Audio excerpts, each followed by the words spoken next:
Hey, good morning and welcome to Breakthrough Walls. I'm Ken Walls and I'm your host. And I have a dude on today. You guys are going to love this guy. His name is Jon Dawson. He's joining us from Waco, Texas. Stay with us.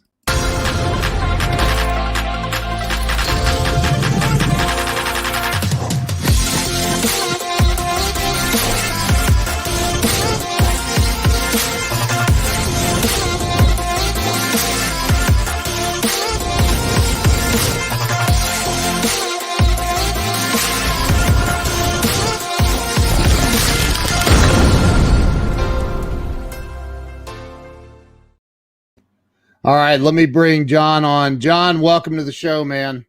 Hey, I appreciate you having me on here. I'm excited. Hey, I am too, man. My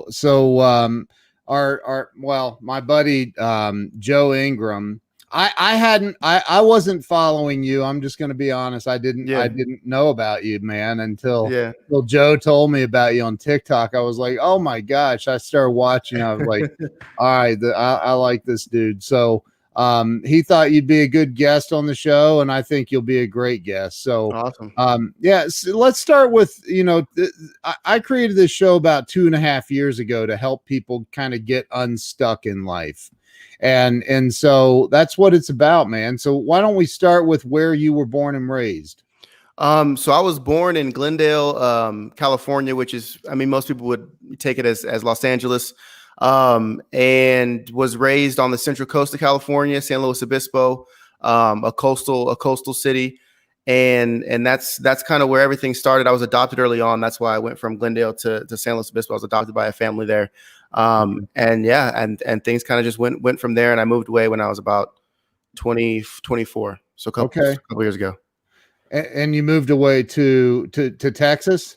I first went off to Kansas, where I went to college and played sports. I went to 2 junior college prior to that, one down the road, one in Santa Barbara, then got a scholarship to Ottawa University, a private school in Kansas. Moved to Kansas, couldn't afford my rent, bought a house, foreclosure, lived in it. And then after football, I did the combine, I did pro days, had injuries, no one liked me. And then the rest is history. Had to start my own company and kind of take everything into my own hands. Wow. Hey, there's Joe Ingram is joining us right now. He said, Jon freaking Dawson. So when did you end up in Waco starting your business, starting your company there? Yeah. So when I first decided to get into real estate investing and construction, I basically was looking at the market across the United States, basically seeing what areas would be the best for me to jump in. Because from a California standpoint, it's not the best place to start a business as a young dude with basically zero capital. I would have been sunk before I even had the right paperwork to file. So I decided to look at these areas that had college towns, kind of these I guess you would say red states that kind of have more of that opportunity zones for young entrepreneurs. So we were looking at Tennessee, we were looking at Texas, North Carolina, even Florida was booming pretty good, but a little on the expensive side. So Waco and Texas in general is kind of where we landed, just because there's a ton of opportunity and a ton of people coming here. So wow. Did you say you're doing real estate investment? Yeah, so we do real estate investments. Basically, I own my own construction company, so we do construction as well. But we also do our own personal flips, and then we actually do more Airbnb investments. So we buy a house, we remodel it specifically for vacation rentals, and then we turn them into a vacation rental. So wow, that's incredible. Joe says that was a quick recap. He was told he couldn't play football, and he decided he would. Yeah. So you, what made you decide to get into the construction stuff? My dad owned a couple flooring stores growing up, which I hated. He would have me help his installers lay floors, probably from age 14 on. So I saw new builds, we were putting floors in them. I saw remodels, I was kind of around the whole game, I guess you could say. Yeah. Hated it. Absolutely hated it. Despised it from the beginning. Wow. And then after high school, I got into music for a little while, just turned bad, and then actually got a job with a premier remodel company, and got a bunch of skills. And then my boss was like, "You're too smart to be working construction. Go back to school." So I went back to school for sports. Sports didn't pan out, and then I ended up kind of back in construction because it was something that really I was good at it. I picked it up naturally. I flipped my first house while I was playing sports in college, and I saw the potential profit in it, and said, "You know what? I'm not going to sit around waiting for a coach to call me. I'm just going to go flip a house and start a company." Wow. Well, there's profit in sports. There is, but there's a lot of other people that decide your fate with a sprained ankle, a pulled. I had a torn ab when I was doing my combine and my pro days. So like I was just performing at a horrible level. They could see my film, they could see how good I was, but people don't care when you're hurt. There's so many people that are right behind you in line that I didn't like the feeling of any day I could get a call and you're back on your couch. So I didn't like that. Was it football? Yeah, it was football. Okay. And did you say pro? You went pro? No, I tried to, and no one liked me. Okay. Okay. I got you. Yeah. So yeah, that's man, it's a very small percentage that actually makes it and survives long enough to really make some money. Yeah. It gets smaller and smaller. People are in there for a couple of months, and that's best case scenario for a lot of people. And there's a couple that stay around for a while. Yeah, that's true. So good for you though that you and I gotta talk about the elephant in the room, dude. Like you said red states. Yeah. What's that mean? Well, you said, well, by the way, I'm gonna give you full screen every now and then, so don't freak out. You're good. By red states, I mean places that tend to not be as regulated in a lot of ways. So, for instance, just because I'm familiar with it, California is a blue state. Texas is a red state. So I was in California most of my life, and now I'm in Texas. California, let's just say to start your construction company, get everything together, you're looking at, maybe 20 grand to get everything, functioning. And then you got to go, get your overhead for, tools, trailers, trucks, stuff like that. A lot of people don't have that money. To get your license, you have to have, I think it's 5 years of experience of journeyman. Then you have to file, take all your tests. They regulate everything, which is good. I'm not knocking on it, but Texas is somewhere where you can show up, you can get your bonds, your insurances, and you can start practicing with the right paperwork that's filed for free. To pull a permit to start a new build is $300 rather than in California, it could potentially be 80 grand before you even can break ground.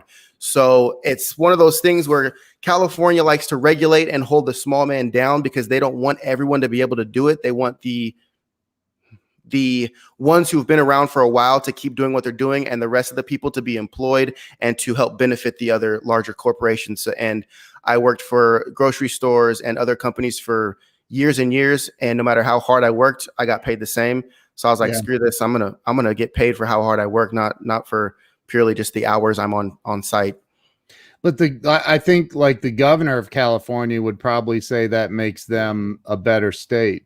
No, it makes him suck. And the governor of California has no idea what he's talking about. That dude's trying to what banning all gas cars by 2030. What are you talking about? Like it's just the things that he comes up with. You can just see they're trying to hone people in. They're trying to squeeze them together. And they're basically saying, look, we'll take care of you. Don't work too hard. We'll take care of you. And then guess what? You wake up every morning and the government chooses what you can do because they're the ones that are paying your bills and they're the ones that are giving you the money to do what you need to do. So as soon as they say, hey, by the way, you need to believe this in order for us to give you your money, now you're stuck. You're in a chokehold. And I don't like chokeholds. I like to do what I want to do.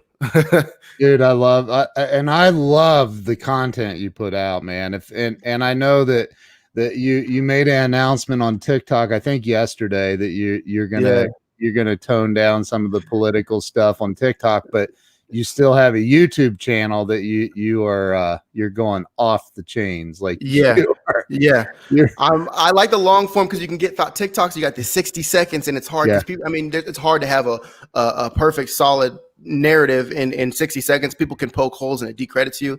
But if you have a full, 15 minutes to lay out your plan with facts, statistics, articles, sources, then you can really put together a good argument. I did debate in high school, and I love it when people give me a rebuttal, but I don't like it when I already knew how to address it, but I didn't have the time. So YouTube is going to be a lot more fun for me because I'd love to see what people have to say when I'm done with my video. And of course I've gone through your TikToks, and I think I liked every single TikTok you've ever done. Appreciate it. But I noticed that you have a lot of haters. I want to talk about that because my buddy Grant Cardone says, if you don't have haters, you ain't doing nothing. Exactly. And so, but you're very outspoken. I want to hear, what you have to say about your feelings on, what's going on in this country, man. I mean, we got BLM, we have a race war. Yeah. Oh yeah. Full on. Something like I've never seen in my lifetime at all. Crazy, man. And people are totally cool with it. Like they think they're getting things, like people legitimately think they're accomplishing something by doing this. It's like, we're tired of having criminals be shot. So why don't we go out and be criminals and get like it makes no sense to me, the type of finger pointing that goes on. I'll even say that as much, outside of BLM, even if you're strictly political, the amount of hate that goes on, I know family members of friends that have just separated completely just because you think different. I'm just like, back when I was growing up, it's like agree to disagree. And now it's like, we disagree. I condemn you to hell for here on out until you believe what I believe. And that's the mindset behind this. I don't care if you go BLM, Antifa, wherever you go, that's the mindset behind it. Is that if you don't see it exactly how I see it, you are a racist, whatever you want to call them. And it's just, my brain doesn't work that way. So I don't get how people are coming to that conclusion. I was in a conversation with a couple of conservative buddies of mine last night that actually live in California. We were having a text conversation during the debate. Sure. And I was like, did he just say that Antifa is not an organization? It's an idea. Did he say that? He did. And that's what they're labeling, because Trump's labeling. I didn't even realize KKK wasn't already a terrorist organization. But all these people are like, well, it's not even an organization. Trump's dumb. And I'm like, did you just Google the definition of organization? Just Google it and get back to me. Because I mean, I don't really need an argument past that. It's like, what are you talking about? They're organized. They are fighting for a very specific cause. They have an agenda. I mean, what do you mean? Like, just because they haven't filed a LLC or a C corp, like, what are you talking about? Right. So how do you feel about all this, man? I mean, for real, how do you feel about the direction everything's headed in this country? Because, and again, you are like, you're one of the most outspoken people I've seen on social media about this. And it, you broke the mold. Yeah. It's a joke. Like I don't really speak out. I've never, up until 7-8 months ago, I've never spoken out about this stuff. COVID hit, started saying some things because COVID was just a joke to me. And then I don't mean that as in it's not real. I just mean that I saw people, thinking incorrectly. And then the BLM thing started. I'm like, here we go again. It's literally, it's like pressing reset on every election year. You're like, okay, here we go. And then this year has kind of gone to an extreme level of ignorance. And that's when I was like, I can't let people be lied to like this. So I think all in all, there's just major fear tactics. The left wants to act like this is all Trump's fault. Trump's basically saying these are all democratically ran cities. You don't hear any Democrats condemning it. You don't hear any Democrats trying to lessen the excitement and the violence, because it plays for them really well. I mean, you watched the debates last night. You watch everything that Biden says, and his response to absolutely everything is COVID or inequality. We had a booming economy. Everything was going great, regardless of how you feel about Trump. We had all these things that were going great. And Biden, he couldn't, and I made a video on YouTube about this the other day. He can't win an election like Obama did. I don't like Obama, but that man could speak. He could give a speech. Like, I mean, I hated the man. And I would watch his speeches being like, yeah, like you're right. And then I'll stop and I'd look at the facts and realize that he's not. But Biden, he was so good. He's good, man. He was solid. Biden can't, so they needed to create an issue. They needed to create a running campaign for Biden, something that was so severe that Biden wouldn't have to bring up too much. He wouldn't have to articulate a difficult argument. He could literally just be like, well, COVID, man. And that's kind of what he's done. And Antifa is, you've seen me get into George Soros and who's funding the whole movement of Black Lives Matter and Antifa. And it's like, well, you got to see the media paints police as racist. The media paints Black people as criminals. Yeah, put them together, and then you just sit back and watch the chaos. And Black people think that they're fighting for a cause, and police are starting to soften because they don't want to come off as racist. And I mean, it's the perfect recipe for chaos. And chaos brings in controlling factors and a need for the government, and that's what they want. They want to be needed. They want to be bigger, and they should be smaller. Wow. So that's my idea. How did you, where did all this come from for you, man? This is this is unbelievable. Like, I'm serious. I had a guy on the other day that he lives in Atlanta. And he grew up in the hood in South Georgia and was in a gang, and he's now completely different. Like, he's like, dude, he said, I don't see racism, and I live in the South. They're trying to create this narrative that is not real, man. It's just not real.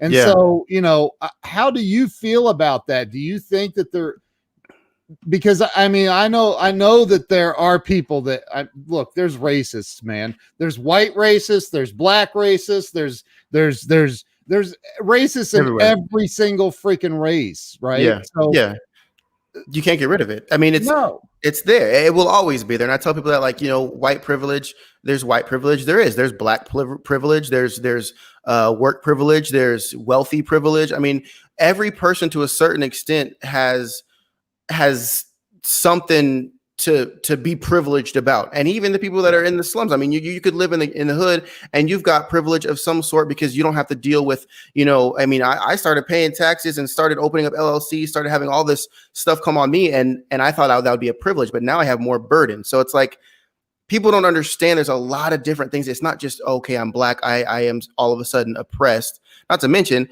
there's more racism in 2020, and I made a video about it. Is if you go back to 2019, I could walk around. I do a lot of work. I live in Texas. I mean, I go out in the middle of the boonies with these old white people, and you're like, are they going to be racist? Nicest people you ever meet. Yeah. Now, everywhere I go, people are still genuinely nice, but they don't know where I stand. Am I a crazy radical left BLM Antifa supporter, or am I just a normal level-headed person? So people now have this guard up, which everyone who is got a victim mentality is going to find as racist because someone's being cautious around you because of your color.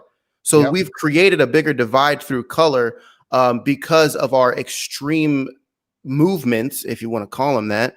Yeah. And it's not solving any problems. It's purely just a scam to just create division, I guess. I mean, I say all the time, divided we fall. It's so cheesy. It's so simple, but you got to understand how potent it is to have a nation divided in a pivotal time like this. It is absolutely, you're 1000% correct. And I think that that people need to, I hate saying wake up, but man, like I have friends on number one, on both sides of the aisle, Democrat and Republican.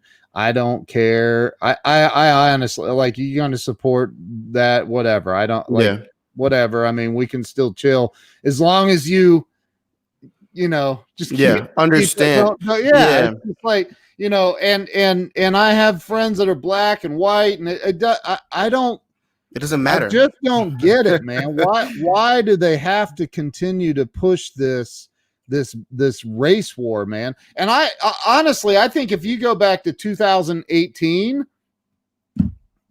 was there a race war? I mean, we had a black president, not for just one term, but 2 terms. That's what the black people said. They're like, oh, if we could only get a black president, anything's possible. And then obviously he came in and just, poo-pooed on everything. We're like, oh, that's what we get when we get one. Like, it just did nothing for anybody. And I mean, you got to think about it this way. And I keep telling all my black friends this. If the Democrats have a ticket, they have a golden ticket. It's called a minority vote. If they lose that minority vote, if the minorities get too smart and start free thinking, they no longer have that golden ticket to punch every election. So what do you do to rein in that minority vote? You say, look at all the problems you have. Look at all the things that you're going to have to overcome. We're going to help you. And then they reined it right back in. So, I mean, basically taking it back to the 60s. Hey, guys. Yep. Republicans are racist. They're not going to help you.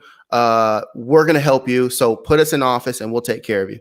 And I think they overplayed their hand this year to where a lot of people are like, wait a minute, you weren't very subtle about your BS. And a lot of people are waking up to it. They overplayed their hand. It's bad. They didn't do a good job this election year, because I've seen it every election year, but they didn't do a good job this year. Dude, yeah, they overplayed their hand for sure. So I mean, so you don't. I'm trying to be careful what I say. That's why I'm kind of stuttering. Yeah, no, you're good. Because I don't want hate mail, man. I know I'm gonna get it, but whatever.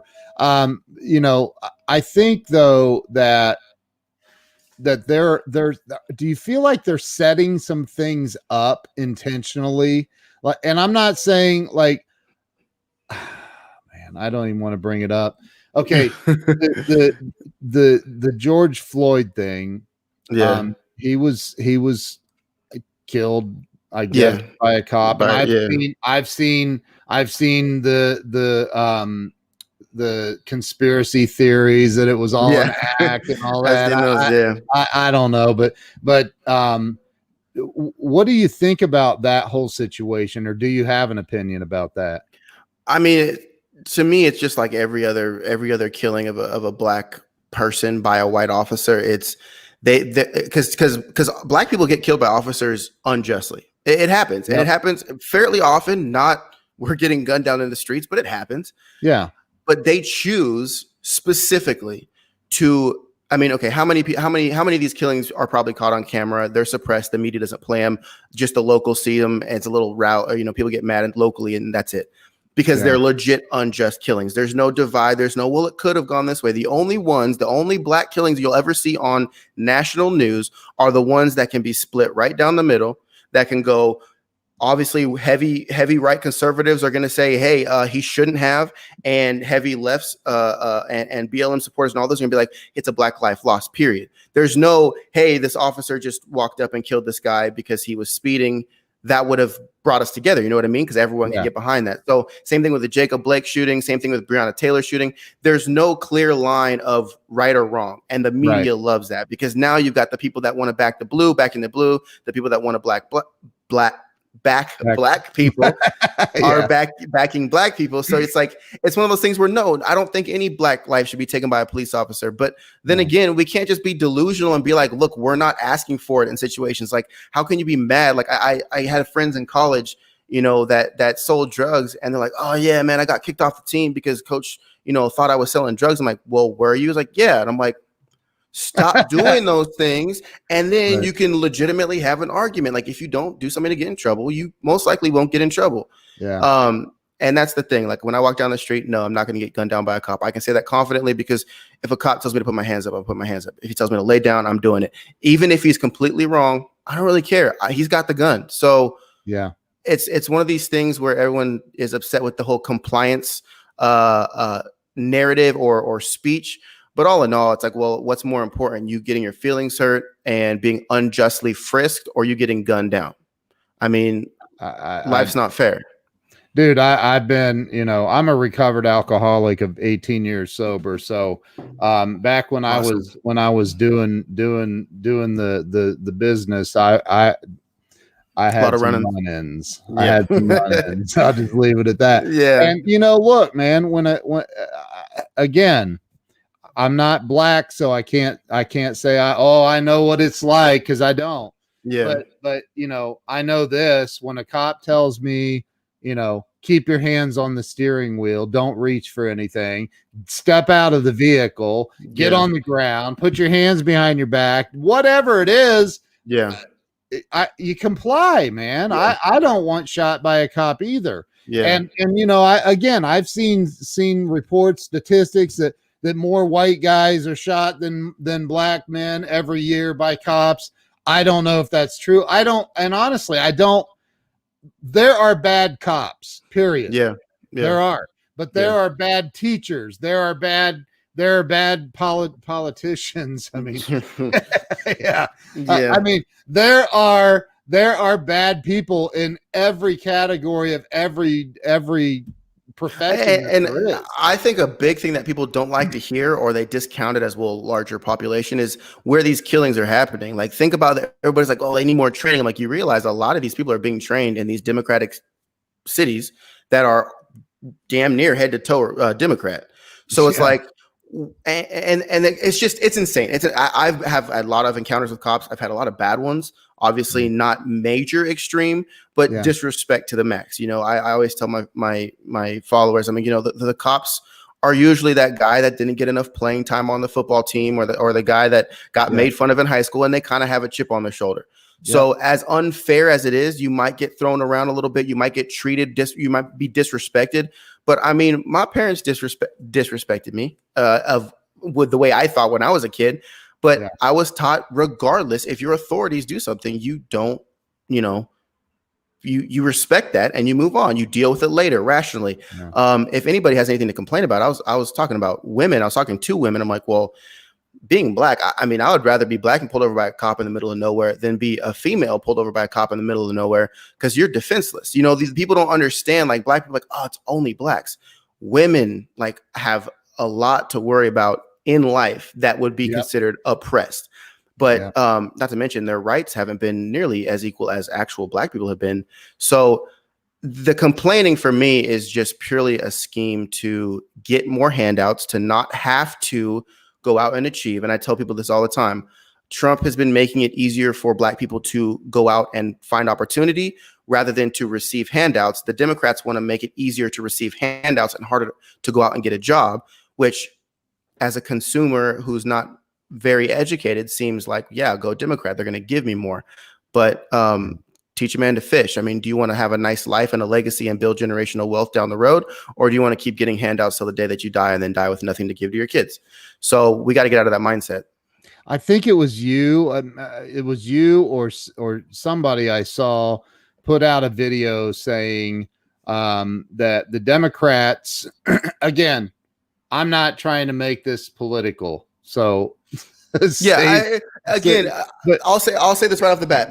My clothing line is much love. It comes off of a point where it's like, I articulate my argument for Republican because that's what I truly believe and that's what I understand. If someone articulates their argument clearly with facts and why they believe to be Democrat, if you think that's what's best for you and your family, by all means, be Democrat. I'm not going to tell you, I don't need you to be on my side, but be able to articulate what your argument is, and it's all love. You know what I mean? Well, that I saw this video I saw said, that the government, we'll just say the government, has attempted to make black women not rely on their men, but rely on the government.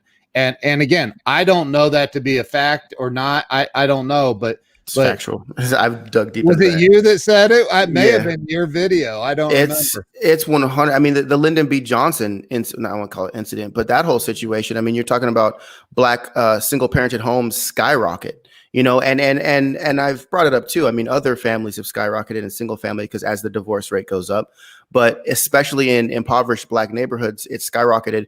After they basically said black voters are becoming a force to be reckoned with because they're starting to actually change votes.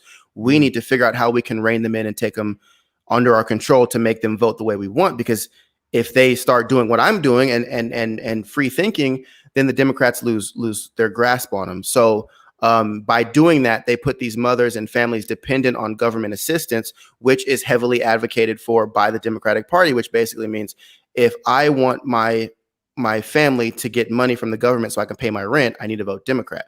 And that's why that single family home, they're eliminating the male figure from the household, because if I'm there providing for my family, making $700 a month, you're going to make $900 a month if you boot me.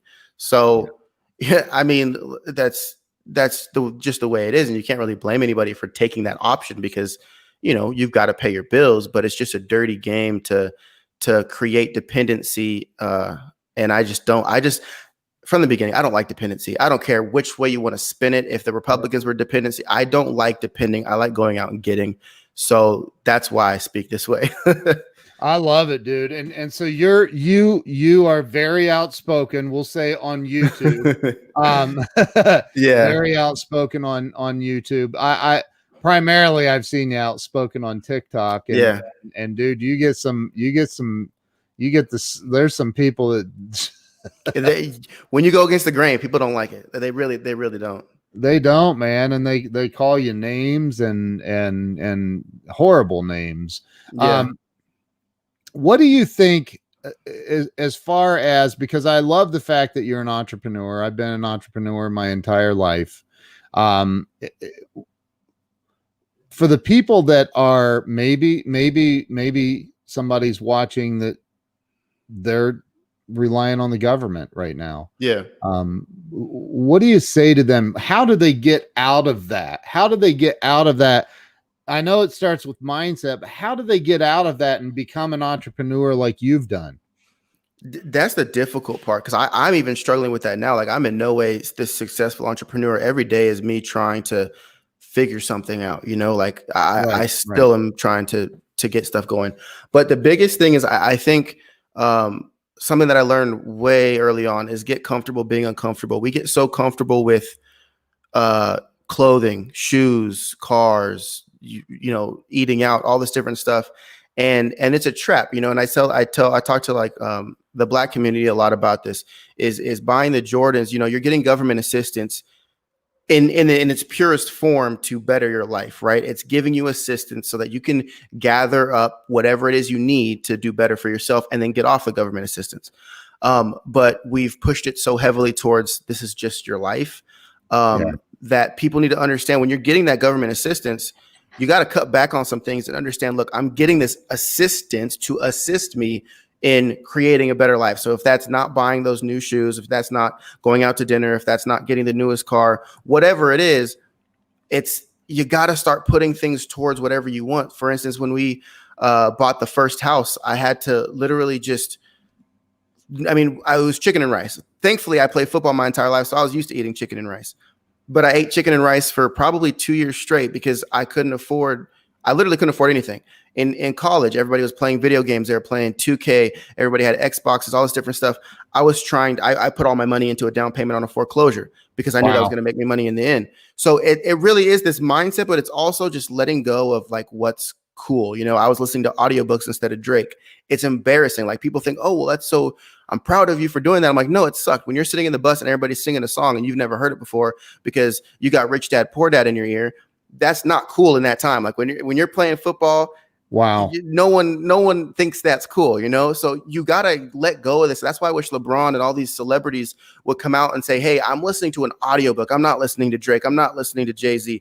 I just, listened to this podcast that gave me great advice on how to diversify my investments, whatever it is, make that cool.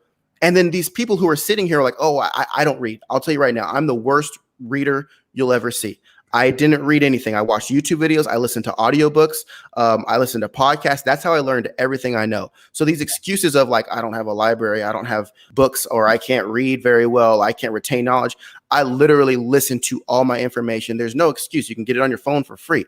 So your brain is your most powerful tool. If you just learn, like I literally listened to like a 500-page book on real estate investing while training for my combines, because why not? Like, Drake's not going to give me information. It's like, oh, cool. Drake just said this in his song. I'm going to go turn that into money. It's like, no, you're brainless, mindless information that the Black community and many other communities pour into their heads. And then they take their headphones off and they're like, how come I'm oppressed? And I'm like, because you're not learning. It's simple as that. And the education system, I didn't learn a single thing while I was in school. I was at school to play football. I'm pretty sure the only reason I passed my classes were because of my coaches, and it was all life experience that really put me where I am now. So I feel like the whole I can't go to college or I don't have a good school in my area is kind of a BS excuse. Glenn Morshower, if you don't know his face, maybe he's my best friend, but he's a very famous movie star, been an actor for 45 years. He says, if you throw your name in the presidential hat right now, I will vote for you. No, so sir. Will I, dude. So will I. No, sir. I can't do politics. Not me. But I you can do. Trust me, you can. You've got it, dude. But listen, what would you? So there's a huge controversy. I'm a Pittsburgh Steelers, diehard Pittsburgh Steelers fan since 7 years old, man. And this is the first year ever that I am not watching. I have not watched one single minute of football. I will not, because I think, look, man, you're paid to entertain, not get all political. Exactly. And how do you feel about this thing where they're kneeling and they're not coming out of the locker room? They don't want to respect the flag. How do you?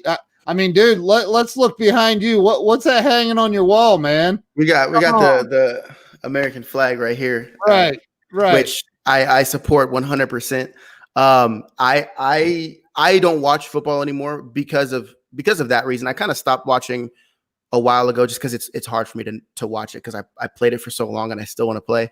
But I stopped watching completely this year because more so than the kneeling for the flag or any of that, I just can't stand something like that won't back people unless it's the popular thing to do. So for instance, when, and this is people are going to, however they want to think about this, but when Kaepernick took a knee, the NFL didn't want to get behind him, right? Because it was too hard for them to get behind it because it wasn't popular at the time, right? Yep. So if they didn't get behind it then, why all of a sudden now they're like, well, you know what? Back then when we booted you, we should have got behind you because now we're doing it. So to me, it's just like you're just wishy-washy. You stand for nothing except for what you think is going to sell you tickets. So that's why I was like, I'm done. Honestly, and this is kind of what strays from my normal views. The kneeling for the flag. I truly think that if you want to kneel for the flag, you can, if you're on your own time. But if I'm on my own time, say I work for HEB, which is a grocery store here in Texas. If I'm working for HEB, I probably can't work in that store on their clock with a Trump mask on. I bet they wouldn't let me. They probably wouldn't let me, do a bunch of other things. I don't know, because they're paying me to be there. So if you're on the field and you're using your platform, no, you can use your social media platform, the other platforms that you own, and do what you want. But as soon as you're on the clock, if they say stand for the flag, you stand for the flag. So that whole controversy for me is like, do it on a different platform. Also, I'm salty because Kaepernick's just not a good dude. And why didn't he do it when he was starting instead of he was benched? Seemed like a tactic to me. So I just think he's just disingenuous in the first place. The dude's a joke. So he saw his jersey sales go down. He saw his career was ending, and he's like, man, I got to get back in the magazine somehow. And he did it. I'm like, I'm sorry, dude. You could have done it like, I don't know, a month earlier. Yeah. But that's my feeling on that. I think the Black National Anthem, whatever that is, I think giving incentives for Black GMs, all that stuff just lost me. Their ratings are down like 22% or something. Yeah. And I hope they keep tanking. I'm sorry for all my friends that are playing in the NFL right now. I mean, they're still making a ton of money. So, yeah, people use sports to escape, not to dive straight back into politics and racial injustice.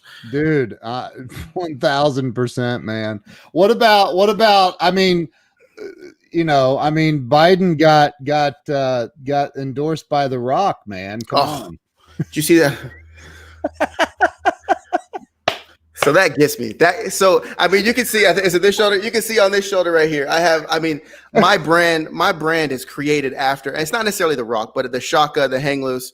Yeah. That's my much loved brand is based off of. The Rock has been like my idol Me too.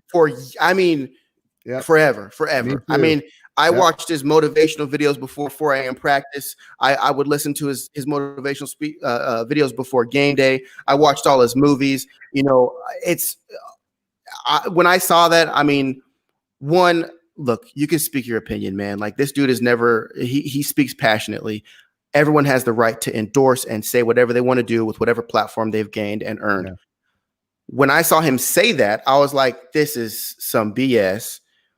And why it's BS is not because he's supporting them, but because you could tell in his video of supporting him, he didn't believe a damn word he said. He didn't believe anything. So I was like, dude, you're one of the most like passionate speakers whenever you talk, and I believe you. I didn't believe a word he said. So that's why I was like, they've got something on him. He's getting a big paycheck or something, but I've never seen The Rock so fake. And I've lost not all, but like 99% of my respect for him. Dude, I followed him on every platform, and I said, nope, sorry, bro. I can't. I knew it was coming. As soon as he came out with the Corona video, I was like, it's coming here. Did you know that? Oh, easy. When he came, I mean, this dude's talking about $7 in his pocket coming back from Canada. I know every speech he's made. Life's been difficult for him. Then to come out and say, yeah, you know, my wife and family had COVID, even though our death, you know, the chance of us dying was 0.04%. That's the hardest thing you ever had to do. Like, what? Like, it's just nothing clicked. And I'm like, they got him in his pocket. I don't know what it is. They got him. I'm sorry, Rock. Whatever they have on you, Rock, I'm sorry.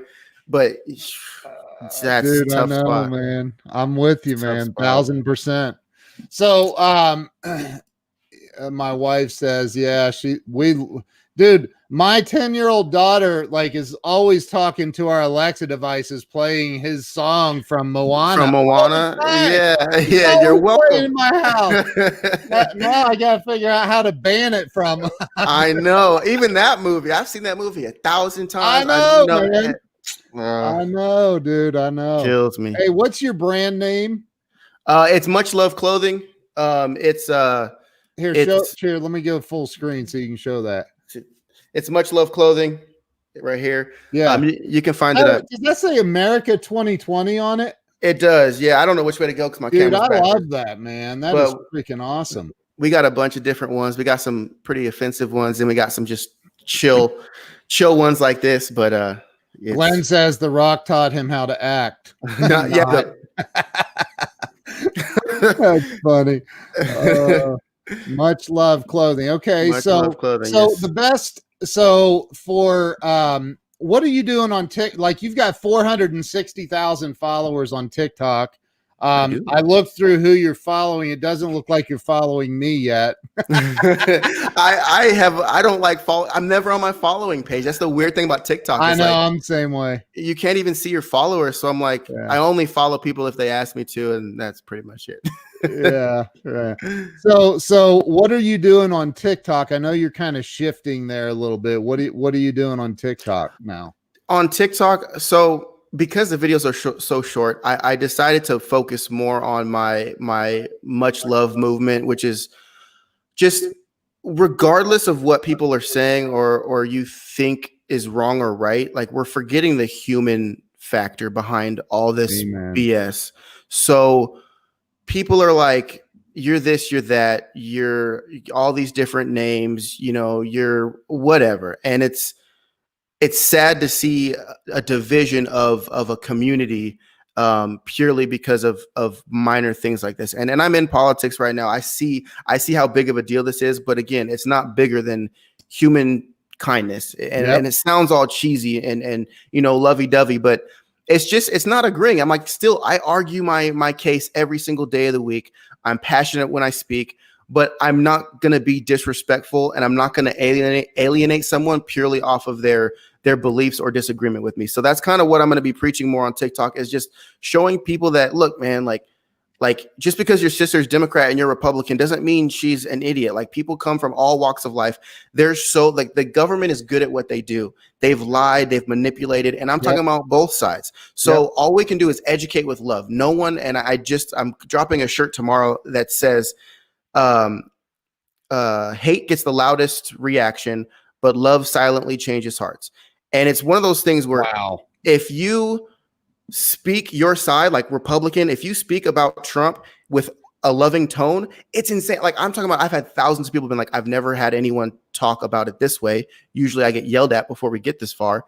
Wow. And they've changed their mind. So we got to understand, yelling Trump 2020, yelling you're, a snowflake, or you're a racist, or whatever the back and forth is.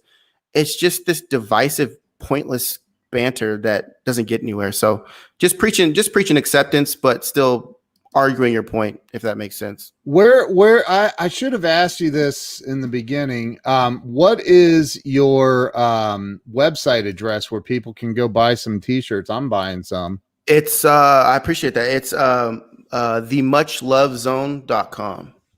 themuchlovezone.com. That sounds like a porn site, dude. I know, right? That's why I'm trying to get that organic traction, you know what I'm saying?